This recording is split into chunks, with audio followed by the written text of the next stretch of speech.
Hi, everyone. I'm Caitlin Vibey. Thanks so much to the California Alliance for Retired Americans and Senior and Disability Action for hosting this voter forum today. Appreciate the opportunity to give some background and information on Proposition E. Prop E would do two things. It would remove the city's mandatory minimum police staffing requirement that's been in the charter since 1994, and it would establish an informed and regular process for setting police staffing levels moving forward. Under the charter, the city is currently required to maintain a minimum of 1,971 full duty sworn police officers. And when we talk about removing this antiquated minimum staffing level, it's important to know that this number set in the charter 25 years ago was never at any point in time based on an assessment of the department's workload. The static minimum staffing requirement would be replaced by a process for determining staffing, where every 2 years the police department would submit a staffing report to the Civilian Police Commission. In reviewing that report, the commission would make a recommendation on staffing to the mayor and the board of supervisors for consideration in the budget process, and that would be the new process for setting police staffing levels.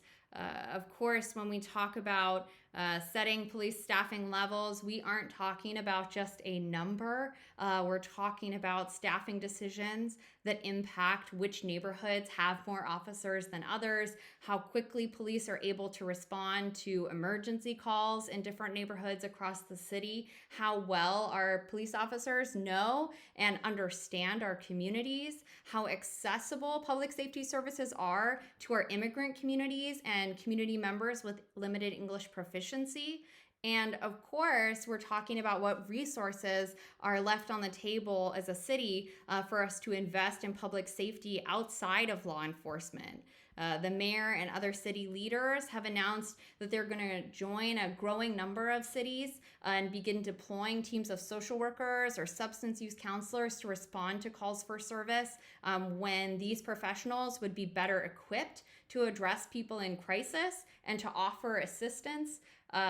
This minimum staffing level in the city's charter makes this transition much more difficult. The city really needs to be free to make decisions that are informed by the city and the needs of the city and informed by the needs of our diverse communities. And although this measure itself does not change the staffing level, it would give the city freedom to make policy decisions to reimagine and to improve public safety services.